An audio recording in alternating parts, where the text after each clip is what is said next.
નમસ્કાર મિત્રો, સ્વાગત છે તમારું આજના તાજા સમાચારોમાં।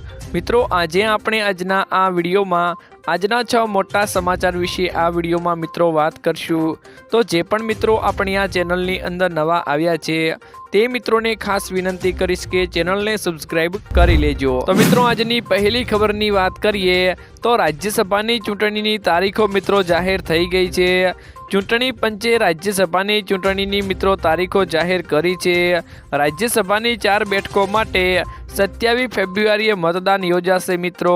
ગુજરાતમાં રાજ્યસભાની 11માંથી 4 બેઠકો ઉપર ચૂંટણી યોજાશે। 15 ફેબ્રુઆરી સુધીમાં મિત્રો ઉમેદવારી ફોર્મ પણ ભરી શકાશે। ગુજરાતમાં મિત્રો 4 તથા અન્ય 15 રાજ્યોની મળીને કુલ 56 રાજ્યસભા બેઠકો માટે 27 ફેબ્રુઆરીએ ચૂંટણી યોજાશે। કેન્દ્રીય ચૂંટણી પંચે આગામી એપ્રિલમાં ખાલી પડેલી રાજ્યસભાની બેઠકો માટે મિત્રો જાહેરનામું અને ચૂંટણી કાર્યક્રમ જાહેર કર્યો છે। ગુજરાતમાંથી 2 કોંગ્રેસ અને 2 ભાજપની બેઠકો ખાલી પડશે, જેમાં મનસુખ માંડવિયા, પરસોત્તમ રૂપાલા, અમીબેન યાજ્ઞિક અને નારાયણ રાઠવાની ટર્મે પૂર્ણ થાય છે મિત્રો। ત્યારબાદના મિત્રો મહત્વના સમાચારની વાત કરીએ તો મિત્રો આજે એટલે કે 1 ફેબ્રુઆરીથી થશે ફાયદા અને કેટલાક ફેરફારો, જેની મિત્રો વાત કરીએ તો ફેબ્રુઆરી મહિનામાં રાજ્યમાં જાહેર વિતરણ વ્યવસ્થા હેઠળ લાખો રાશન કાર્ડના નવીનીકરણનું અભિયાન શરૂ કરવામાં આવશે। મિત્રો, રાશન કાર્ડ ધારકોને મિત્રો લોટરી લાગશે। ફેબ્રુઆરી મહિનાથી મિત્રો રાજ્યની તમામ રાશનની દુકાનો ઉપર ઘઉં અને ચોખાની સાથે મિત્રો બાજરીનું પણ મફતમાં વિતરણ કરવામાં આવશે।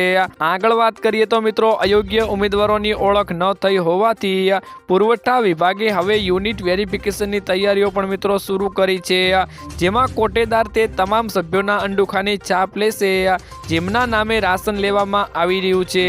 પડેલા મહિનામાં ઘરનો એક સભ્ય રાશન લેશે, જ્યારે બીજા મહિને બીજા સભ્યએ અંડુખા વડે રાશન લેવું પડશે।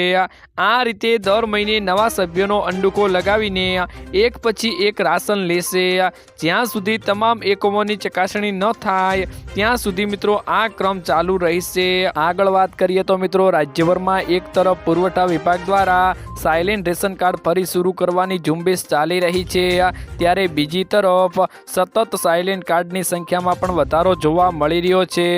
તંત્ર દ્વારા એક તરફ સાયલેન્ટ થઈ ગયેલા રેશન કાર્ડ ફરી શરૂ કરવા માટે ખાસ ઝુંબેશ ચલાવવામાં આવી રહી છે, પરંતુ સાથોસાથ તંત્ર દ્વારા પણ મહિનાથી વધુ સમયથી અનાજ નહીં લેતા રેશન કાર્ડ ધારકોને કાર્ડ સાયલેન્ટ કરવામાં પણ મિત્રો આવી રહ્યા છે।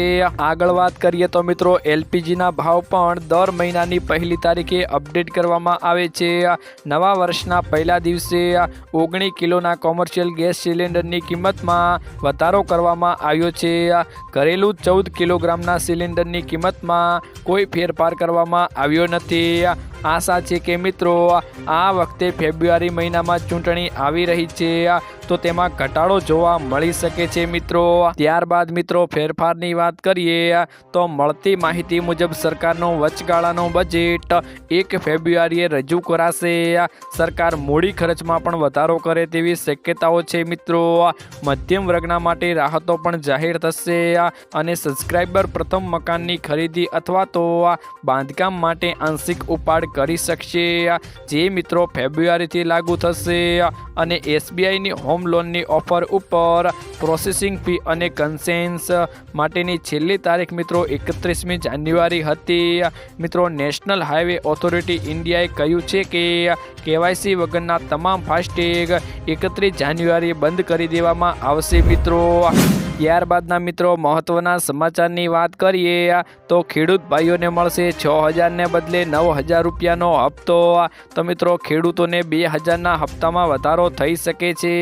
પીએમ કિસાનના સન્માન નિધિ યોજના હેઠળ મળતા રૂપિયામાં વધારો કરવા માટે મિત્રો ખેડૂતો ઘણા સમયથી માંગણી પણ કરી રહ્યા હતા, હવે આ વખતે બજેટમાં મિત્રો સરકાર ખેડૂતોની આ માંગને સંતોષી શકે છે અને મિત્રો રકમમાં 50%નો વધારો પણ કરી શકે છે, જેથી મિત્રો આ રકમ ₹6,000થી વધીને 9,000 મિત્રો બની શકે છે।